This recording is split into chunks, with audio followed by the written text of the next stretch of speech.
Hey Mars and Capricorn, this is your video. Okay, so you have to go to astro.com or somewhere to get your full birth chart. You need your birth time, date, location to get the full picture. I'm going to give you a little snippet insight to what your Mars is. For you, it's in Capricorn, all right? So let's go ahead and dive on in.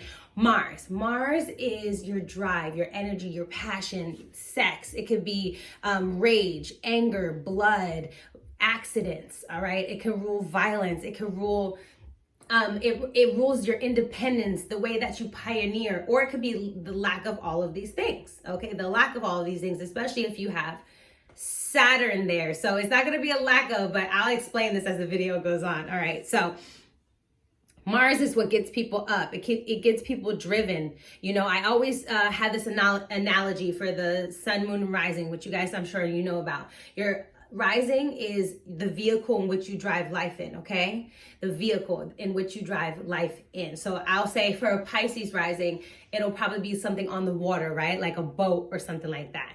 And for an Aquarius rising, it might be like a damn near UFO.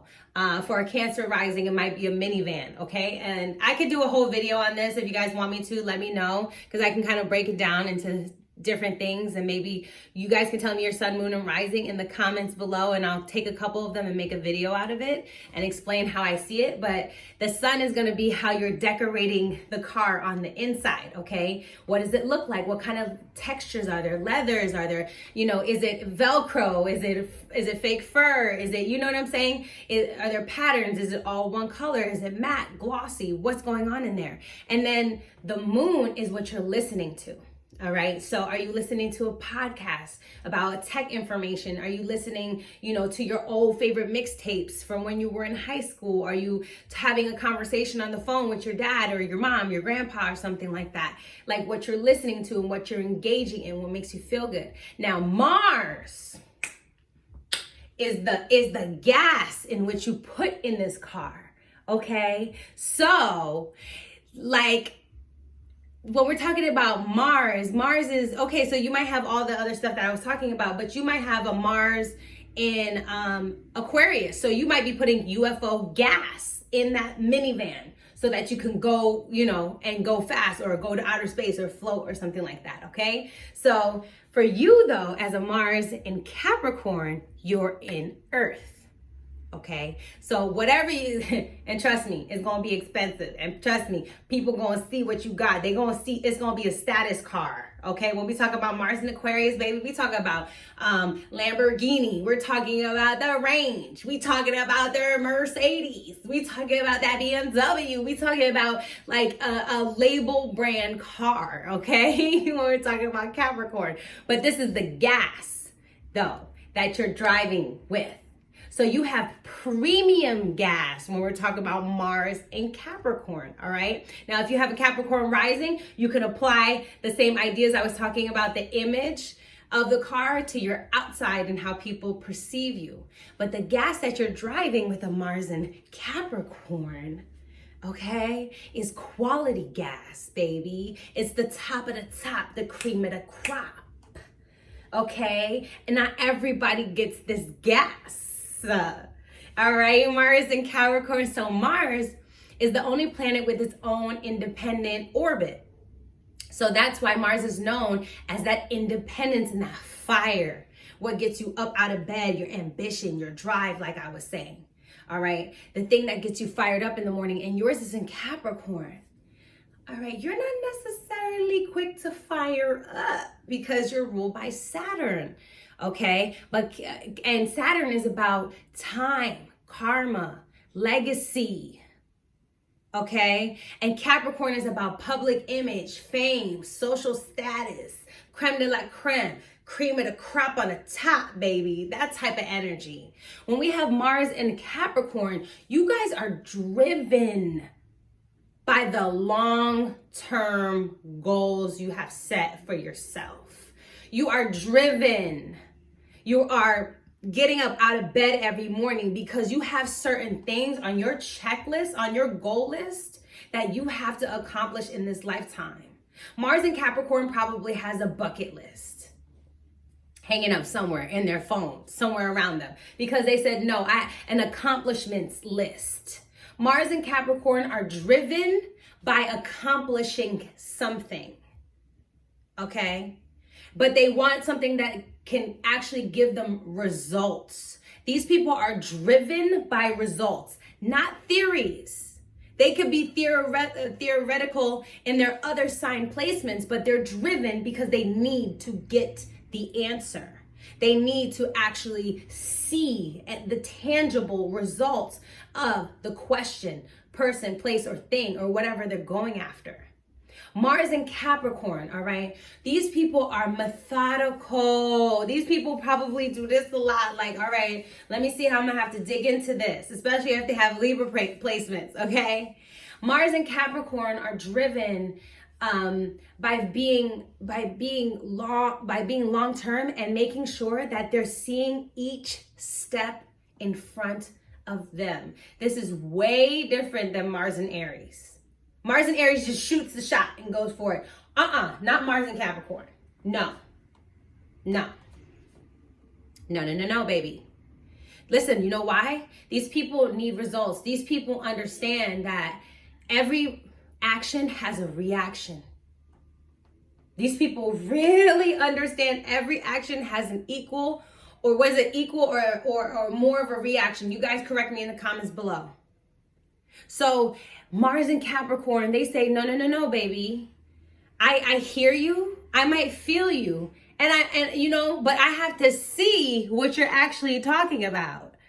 That theory that you had, that gut feeling, these people are enticed to find the answer. They are also motivated by their need to accomplish something in this lifetime. Regardless of what it is, it depends on what the placements are, because, you know, the 10th house rules fame, but it's fame or infamy, right? Fame is being well known on whichever spectrum, low vibrational or high vibrational, that's up to that person. Because Mars and Capricorn, low vibrational, could just be after fame, you know, and just want to be around famous situations and be in situations where they have money and wealth around them at all times. Like they feel they can only be around dripped and dipped, okay? Mars and Capricorn, and they could be hungry for that same kind of thing. All right? When you're putting Mars, the warrior, together with Saturn, the grandfather, okay, baby? You could get the Godfather, honey. You could get that Godfather energy. And I know y'all seen the Godfather. If you haven't, go ahead and Google it. Or you could get the grandpa energy, all right? And if it's, you know, if this has nothing to do with sex. This is just the energy we're talking about. But Mars and Capricorn could be really, first of all, also politically driven, okay? Because Capricorn rules the government and politics. So these people can have a lot of political gas going on inside of them. You know, a lot of, these people, they're driven for structure. They're driven for, you know, making sure that everything that they put effort into has an equal or greater result. Because they don't like wasting no motherfucking time. Do you know how long it takes to get to the top of the top, the creme de la creme? The creme de la creme, the cream of the crop. You know how long it takes to get up there? So when we're talking about Mars and Capricorn and we're talking about their drive and their energy, it's not that they're lazy. It's that they need to be able to know that whatever they're putting their effort into is actually going to be worth their motherfucking time. That's how they just feel about that shit. Listen, especially if you have Leo placements, you like, no, bitch, I'm a queen. Why should I call him? Why should I call him? I'm the prize. Mars and Capricorn. Mars and Capricorn is like, they're driven to go get prizes, or they're like, I'm the prize. People need to come to me, depending on where Capricorn is, if it's above or below the horizon and the aspects. Okay? These people are, they want to make sure that they are felt long term, okay? These people are driven. They have a lot of business plans, a lot of CEO visions, a lot of boss bitch behavior and energy that they're driven under. When they walk into the room, you could feel a Mars and Capricorn walk into the room because for some reason they draw in a lot of power because Mars and Saturn are together now. Okay, so like I said, you have the warrior, but now it's not even like, I'm talking about more general energy. What's higher than a general? You guys help me out. Lieutenant, general, sergeant, whatever. They have that kind of energy, no matter if they're a female or a male. It doesn't matter how old or young they are. They have this authoritative type of undercurrent, okay? Undercurrent driving them throughout life. And sometimes in their lower vibrational, they can try to be very domineering, okay? Very much like, okay, you know what I'm talking about, Mars and Capricorn. Very, very like judgmental. Because the thing is, they have so much innate power. And I always tell people, your chart is not something that you have to push out. You have this energy already. It lives inside of you. It's just certain things you activate and you kind of gauge what you want to use more or less than. But these people are driven to be fucking bosses. They're driven to be in charge. They're driven to be that person, that image. You know, they're very image driven, these people. And that could be low vibrational or high vibrational, depending on what kind of image you want to present to the world. You know what I'm saying? You know, and these people can definitely, if they're feeling low vibrational, these people are going to try to micromanage motherfuckers. Okay. Especially if they have a lot of air placements. Because they feel like, oh, I have to take control of something, right? Mars and Capricorn is I have to take control of something. And it's different from a Scorpio way, because the Scorpio way is a little bit different than Mars and Capricorn. Because the Mars and Capricorn wants to take control because they want to be seen. They want to be respected, okay? And Mars and Capricorn people can definitely devalue emotions. They devalue emotions, and that's why they don't want to show weakness when they're at work or wherever they're at in the world. They don't want to show that anybody, because Cancer is sitting on the other side. So they don't want to show anybody that they can even be driven emotionally.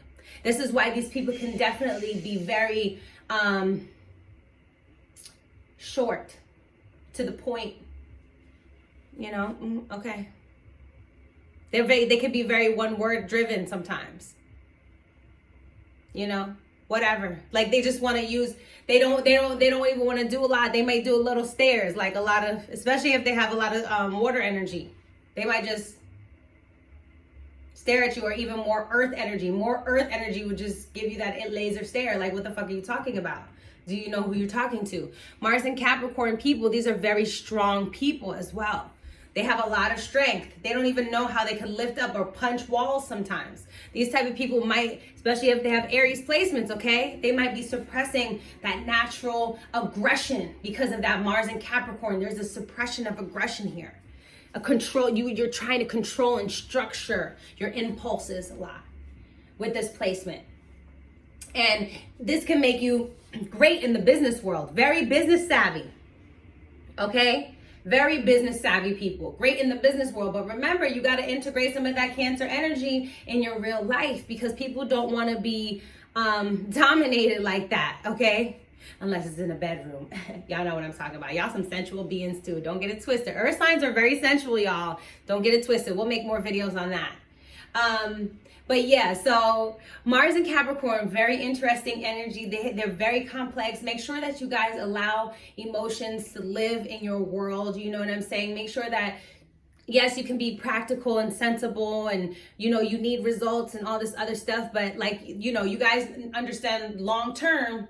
So, you know, sometimes you have to theorize and go through things before you can actually get the full scope and the full answer that you want. And, you know, y'all are into exposing people too, but we'll talk about that on another one. I'll talk to you later. Bye.